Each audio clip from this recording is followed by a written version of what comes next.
sister Cordelia went from calling me a basement dweller to begging me to be her business partner after she discovered what I'd hidden in 47 lines of code I wrote during my lunch break 3 years ago.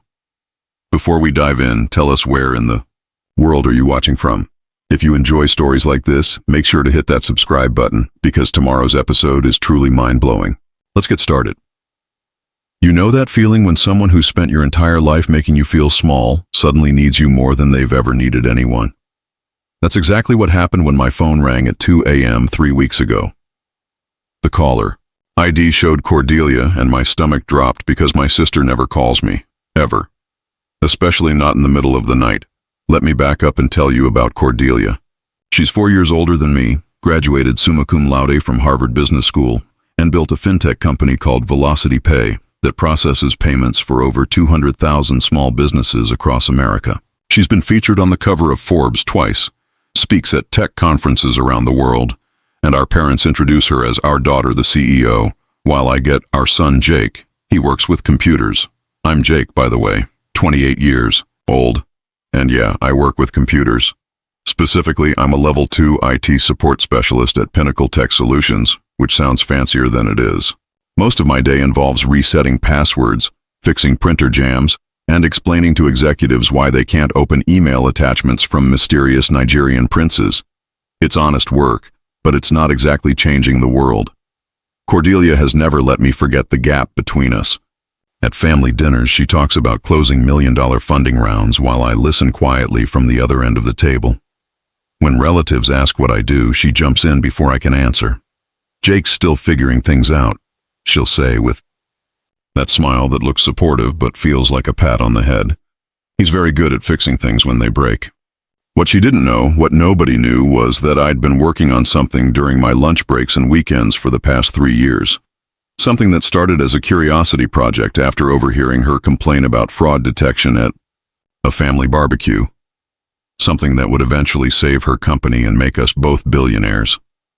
But I'm getting ahead of myself. 3 weeks ago, when that call came in at 2 a.m., I almost didn't answer.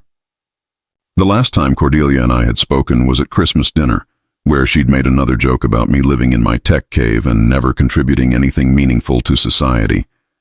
I'd smiled and nodded like always, but something inside me had finally cracked. When I did pick up the phone, her voice was different, shaky, desperate. "Jake," she said, and I could hear her crying. My successful, untouchable sister was crying. "I need your help. Velocity Pay is about to collapse, and you're the only person I know who might be able to save it." That's when I realized the 47 lines of code I'd written during a particularly boring Tuesday lunch break weren't just going to help my sister. They were about to change everything. Let me paint you a picture of my life before everything changed. My apartment is a converted one-bedroom in Queens that I share with my cat, Tesla, and about 15 different programming books scattered across every surface. The walls are covered with whiteboards full of code snippets and algorithm diagrams that probably look like hieroglyphics to most people. This is where I spend my evenings and weekends, working on projects that nobody in my family knows about or would understand if they did. My daily routine at Pinnacle Tech Solutions is predictably mundane. I arrive at 8 a.m., grab coffee from the break room that tastes like it was brewed sometime last week, and settle into my cubicle surrounded by towers of outdated computers waiting for repair. My coworkers are good people, but they see IT support as a dead-end job. For them, it's about collecting a paycheck and going home. For me, it's been something different. Every problem that crosses my desk teaches me something new about how systems work, how they fail, and more importantly, how they can be improved. The irony isn't lost on me that while I spend my days fixing other people's technology problems, my sister built an empire solving them on a massive scale. Velocity Pay started 5 years ago when Cordelia noticed that small businesses were getting destroyed by payment processing fees and fraud chargebacks. She developed a platform that promised lower fees and better fraud protection, and it took off like wildfire. I remember the exact moment I realized how successful she'd become. It was at our cousin Rebecca's wedding 2 years ago. Cordelia walked in wearing a designer dress that probably cost more than I make in 3 months, and suddenly, every conversation in the room shifted to revolve around her. Uncle Pete, who used to be a mechanic, was asking her about cryptocurrency investments. Our grandmother was bragging to strangers about her granddaughter, the CEO. Meanwhile, I sat at the kids' table because that's where there was an empty seat. During the reception, I overheard Cordelia talking to our dad about Velocity Pay's biggest challenge. "The fraud detection is killing us," she said, swirling her wine. "We're losing millions to sophisticated fraud rings, but our security algorithms are so aggressive that they're blocking legitimate transactions too. False positives are driving away good customers. We've hired 3 different consulting firms and none of them can solve it." Dad nodded like he understood, but I could tell he was just being supportive. I, on the other hand, was genuinely fascinated. Fraud detection is essentially a pattern recognition problem, and pattern recognition is something I've been obsessed with since college. That night, I went home and started researching everything I could find about payment fraud algorithms. What started as curiosity became a full-blown obsession. I spent my lunch breaks at work diving into academic papers about machine learning applications in financial security. I used my evenings to build and test different algorithms, feeding them sample data sets I'd created based on publicly available fraud research. I wasn't trying to build something for Cordelia specifically. I was just genuinely interested in solving an interesting problem. The breakthrough came about 6 months later during one of the most boring days of my career. I was reimagining a laptop for the accounting department when I had an insight about temporal pattern analysis in transaction data.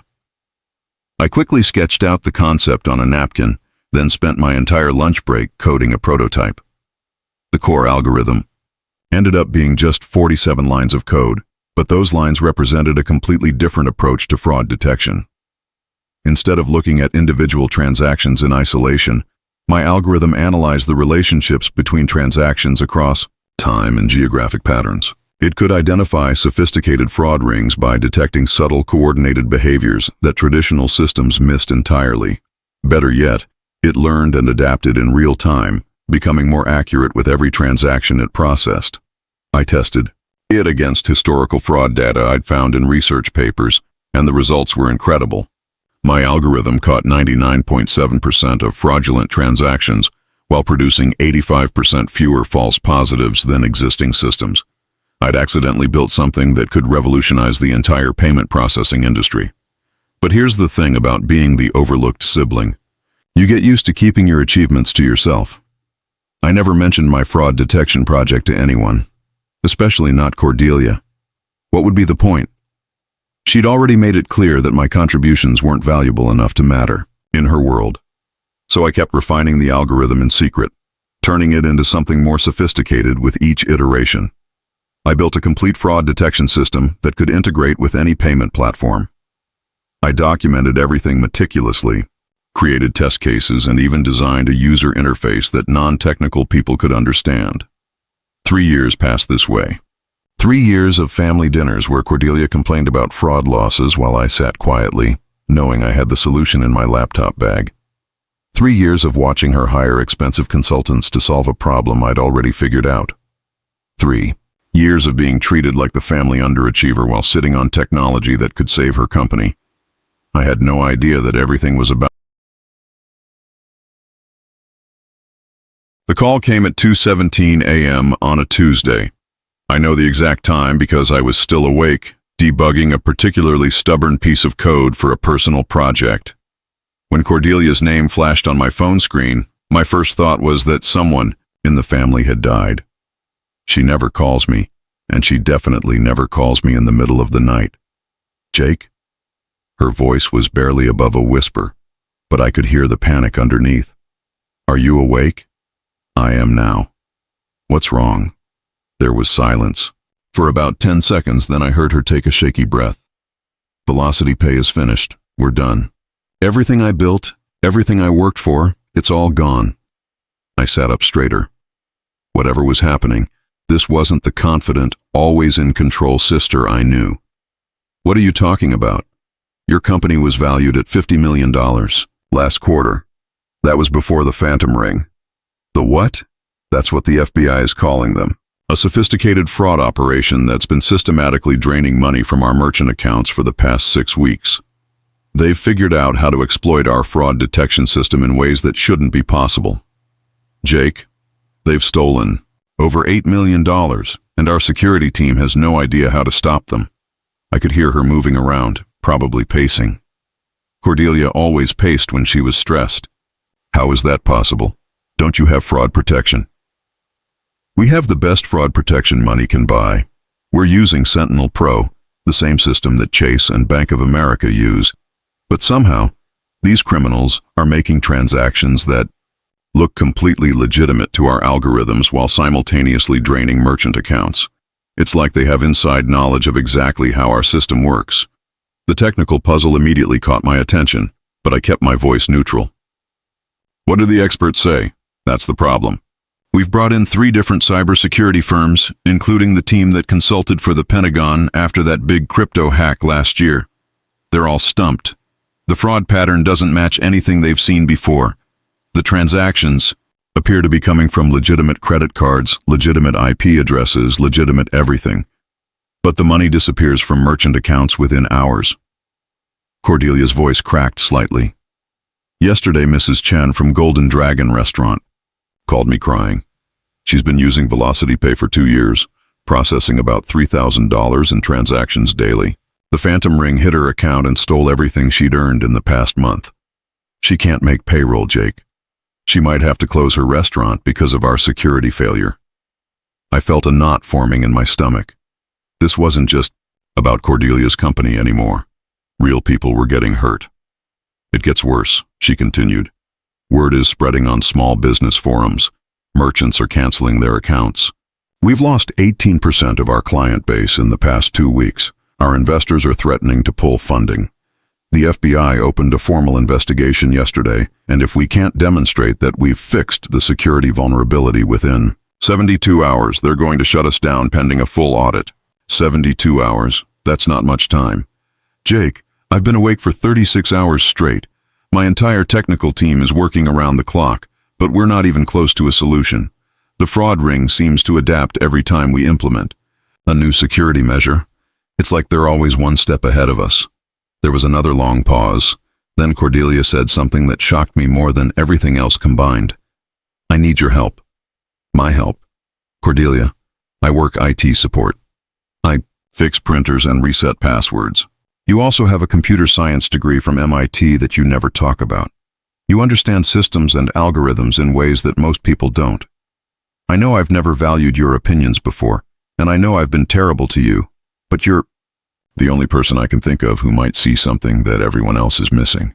The vulnerability in her voice was something I'd never heard before.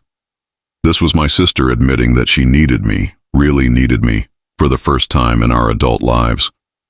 I've been such a bitch to you, Jake. I know that. I've spent years making you feel small because it made me feel bigger. But right now, I'm not calling you as the successful CEO sister talking down to her IT support brother. I'm calling you as someone who's scared and desperate and running out of options. Will you at least look at our system? Please. I stared at my computer screen, where my own fraud detection algorithm was still running test simulations. The irony was almost overwhelming. For 3 years, I'd been sitting on the exact solution to her problem, watching her struggle with something I'd already solved. Text me your company's technical specs, I heard myself saying. I'll take a look. Thank you. You, she whispered. Jake, if you can figure this out, if you can save Velocity Pay, I'll never forget it. As I hung up the phone, I realized that everything was about to change. The question wasn't whether I could help Cordelia. The question was whether I was ready to show her who I really was. I spent the next 18 hours diving deep into Velocity Pay's system architecture, and what I found both impressed and terrified me. Cordelia had built something genuinely sophisticated. Her platform processed over 2.3 million transactions daily, across 200,000 merchant accounts, with response times under 50 milliseconds. The technical infrastructure was elegant and scalable, but the fraud detection system had a fatal flaw that no one on her team had spotted. The phantom ring wasn't just sophisticated, they were brilliant. They'd figured out that Velocity Pay's fraud detection relied heavily on transaction velocity and geographic clustering. So they created a network of compromised accounts that made purchases in patterns that perfectly mimicked legitimate customer behavior.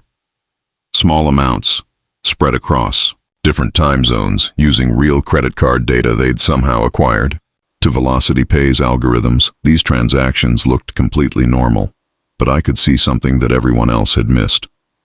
While individual transactions appeared legitimate, the network behavior created a subtle signature.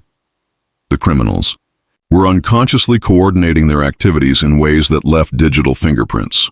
They were human, which meant they had patterns and habits that could be detected if you knew how to look for them. I called Cordelia at 11 p.m. on Wednesday night.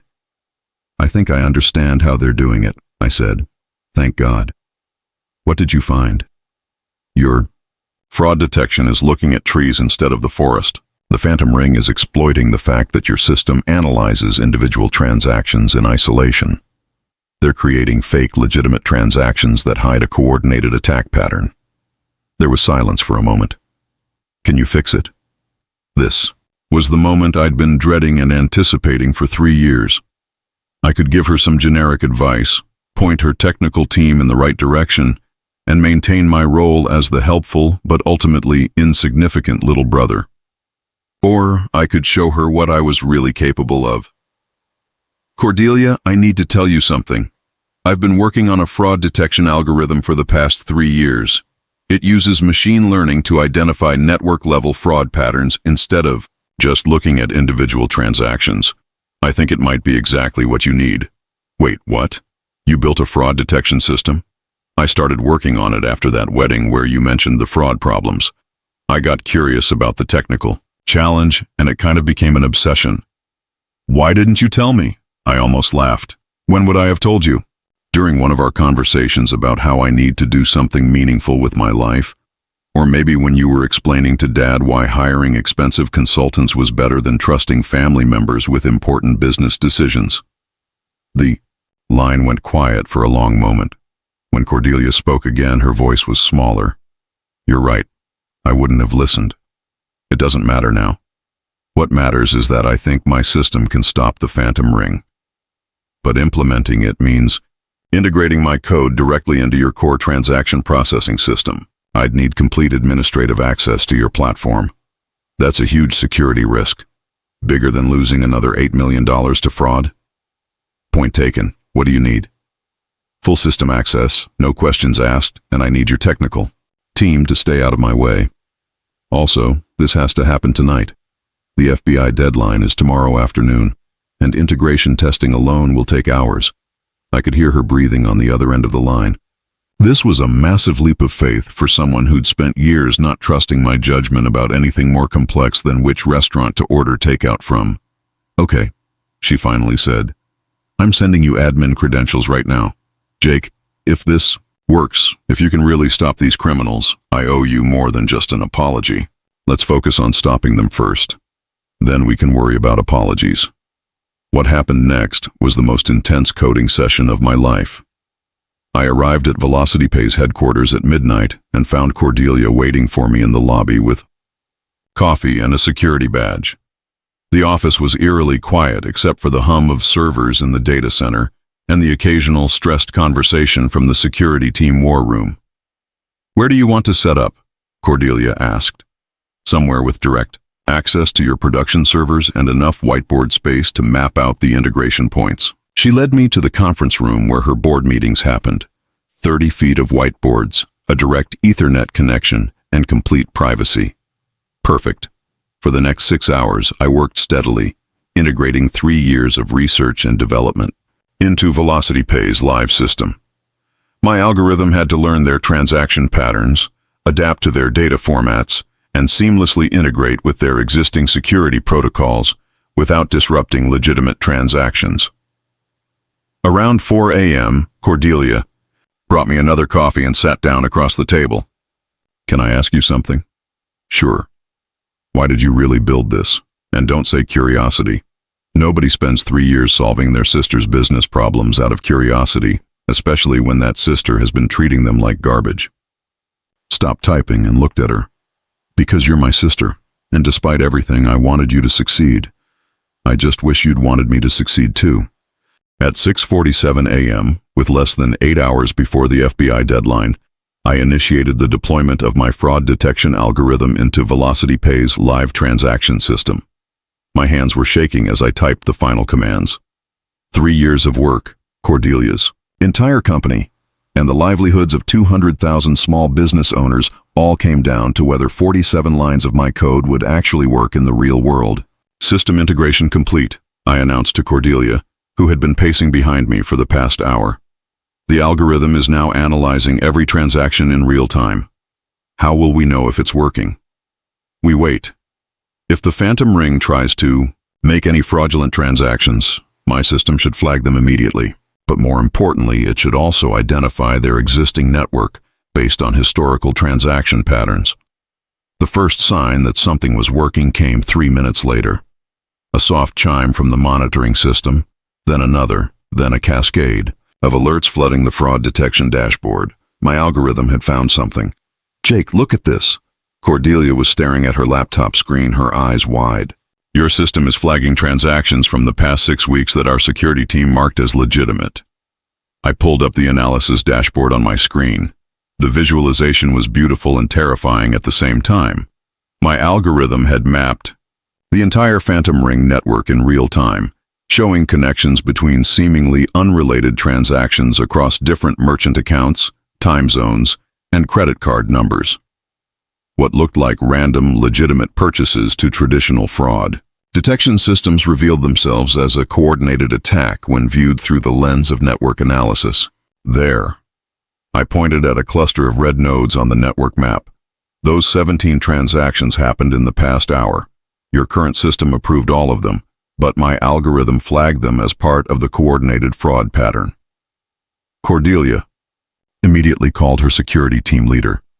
"Marcus, I need you to manually review transactions 847291 through 847307 from the past hour.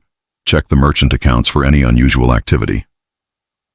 We waited in silence for 10 agonizing minutes. Then, Marcus called back, his voice urgent. "Cordelia, I don't know how you knew, but all 17 of those transactions were fraudulent. The money was being siphoned from merchant accounts through a sophisticated chargeback scheme. We've stopped the transfers and frozen the associated accounts. But that was just the beginning. Over the next 2 hours, my algorithm continued identifying fraudulent transactions that VelocityPay's existing systems had missed. The scope was staggering. The Phantom Ring hadn't just stolen $8 million over 6 weeks. They'd been systematically draining merchant accounts for over 8 months, stealing more than $43 million in total. Jesus Christ. "Jake." Cordelia was staring at the financial impact report on her screen. "Your algorithm just identified $43 million in fraud that we never detected. How is that possible?" Traditional fraud detection looks for obvious red flags. Unusual spending patterns, transactions from suspicious IP addresses, velocity checks. The Phantom Ring avoided all of those triggers by using real credit card data and sophisticated coordination to mimic legitimate customer behavior, but they couldn't hide the network effect. When you analyze the relationships between transactions, instead of individual transactions in isolation, the fraud pattern becomes obvious. At 11:23 a.m., we got the call that changed everything. The FBI's cybercrime unit had been monitoring our system in real time, and Agent Sarah Morrison wanted to speak with us immediately. "Ms. Chen," Agent Morrison said when she arrived with 2 other agents. "Your new fraud detection system has just provided us with enough evidence to arrest the entire Phantom Ring operation. We've identified the criminal network, traced their financial infrastructure, and frozen their assets across multiple jurisdictions." She turned to me. "Mr. Chen, I understand you developed this detection algorithm. In 30 years of cybercrime investigation, I've never seen anything this effective. Your system didn't just solve VelocityPay's fraud problem. It's going to revolutionize how we investigate financial crimes." But the real shock came when Cordelia's CTO, David, finished running the financial analysis. "Cordelia, you need to see this. Jake's algorithm didn't just identify the stolen money. It's recovered funds we can return to merchants, and the false positive rate has dropped by 87%. Legitimate transactions that were previously blocked are now processing normally." David paused, looking at his calculations again. "The financial impact of this system is extraordinary. Conservative estimates suggest it will save Velocity Pay over $200 million annually in fraud losses and false positive costs. That's when my phone started ringing. The first call was from Goldman Sachs, offering $50 million for exclusive licensing rights to my algorithm. Then JP Morgan Chase called, then Wells Fargo, then Bank of America. Word had spread through the financial industry faster than I could have imagined. "Jake," Cordelia said quietly, watching me decline another call from a major bank.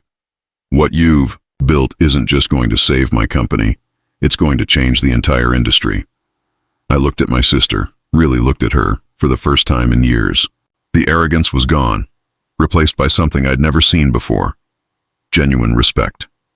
"The algorithm identified patterns that no human analyst could have spotted," I said, "but implementing it required understanding your specific business model, your transaction flows, your customer behavior patterns. I couldn't have built this solution for anyone else, Cordelia. I built it specifically for you." As FBI agents arrested the Phantom Ring members across 3 states and my phone continued ringing with offers from major financial institutions, I realized that everything had changed, not just for Velocity Pay, but for both of us. 6 months later, I'm sitting in the corner office of what used to be Cordelia's company and is now our company. The nameplate on my door reads Jake Chen, co-founder and chief technology officer, and I still do a double take every time I see it. Velocity Pay's valuation went from $50 million to $3.2 billion practically overnight, making us both billionaires on paper. But the real transformation has been much more personal than financial. The morning after we stopped the Phantom Ring, Cordelia called an emergency board meeting. I expected her to give me some credit, maybe offer me a consulting fee, and send me back to my IT support job with a good story to tell. Instead, she stood up in front of her investors and said, something that still gives me chills when I think about it: "Ladies and gentlemen, I'd like you to meet my brother Jake, Velocity Pay's new co-founder and CTO. The fraud detection system that just saved our company and revolutionized financial security wasn't developed by our high-priced consultants or our elite security team. It was built by the person I've spent years dismissing as just an IT guy. Jake didn't just save Velocity Pay. He built the future of fraud detection, and he did it because he believed in this company even when I didn't believe in him." She turned to me, her eyes watery. "Jake, I'm offering you 50% ownership of Velocity Pay and complete authority over all technical operations. It's not enough to make up for how I've treated you, but it's a start." The licensing deals started rolling in within days. Goldman Sachs, Chase, Wells Fargo, and 17 other major financial institutions wanted to integrate my algorithm into their systems. But instead of selling the technology, Cordelia and I decided to build something bigger. We expanded Velocity Pay into a comprehensive financial security platform, offering our fraud detection system to banks, credit card companies, and payment processors worldwide. The numbers are staggering. In 6 months, our system has prevented over $2.8 billion in fraud across our client network. We've helped law enforcement agencies in 12 countries arrest over 400 cyber criminals. Small businesses that were losing thousands of dollars monthly to fraud are now processing payments with confidence. Mrs. Chen from Golden Dragon Restaurant sent us a handwritten thank you note saying that our system saved her business and allowed her to hire 2 new employees. But the professional success, as incredible as it's been, isn't the part of this story that matters most to me. What matters is what happened at our family's 4th of July barbecue last month. I walked into my parents' backyard expecting the usual dynamic. Cordelia holding court, talking about business deals and industry conferences, while I sat quietly at the edge of conversations. Instead, she immediately called everyone over when she saw me. "Everyone, I have an announcement," she said, raising her beer. "I want to toast my brother Jake, who just became the youngest person ever invited to give the keynote speech at the Global Financial Security Summit. Next month, he'll be speaking to 3,000 industry leaders about the future of fraud detection. Uncle Pete, the same guy who used to ask me if I was still playing with computers, came over and wanted to know if I thought cryptocurrency was a good investment. My grandmother introduced me to her bridge club friends as my grandson, the technology genius who built a billion-dollar company. Most importantly, my dad pulled me aside later that evening. "Son," he said, "I owe you an apology. I always knew you were smart, but I never understood how brilliant you really are. I'm proud of you, and I'm sorry it took me so long to say it." But the moment that really showed me how much things had changed came when Cordelia's 7-year-old daughter, my niece Emma, asked me what I do for work. Before I could answer, Cordelia knelt down and said, "Emma, Uncle Jake is the person who uses computers to catch the bad guys who try to steal money from people. He's like a superhero, but instead of fighting crime in the streets, he fights crime in the internet." Emma's eyes went wide. "Uncle Jake is a superhero? The best kind?" Cordelia replied, looking at me. "The kind who helps people even when they don't know they need help." That night, as I was leaving, Cordelia walked me to my car. "Jake, I know I've said this before, but I need to say it again. I'm sorry. Not just for how I treated you, but for almost missing out on having an amazing brother because I was too arrogant to see who you really were." "We're good, Cordelia. We're better than good." "I have one more confession," she said. "Remember when I used to make jokes about you living in your tech cave and never contributing anything meaningful to society? Yeah? I was jealous. You've always been the smarter one, the more creative one, the one who could see solutions that nobody else could see. Making you feel small was the only way I could feel big. It was petty and stupid, and I'm grateful you're a better person than I deserved." As I drove home that night, I realized that the real victory wasn't the money or the recognition or the industry accolades. The real victory was finally having the sister I'd always wanted, and her finally having the brother she'd always had but had been too proud to appreciate. The kid who used to get introduced as still figuring things out is now the co-founder of a multi-billion-dollar company. But more importantly, I'm no longer the overlooked little brother. I'm Jake Chen, and I change the world from my lunch break, one line of code at a time.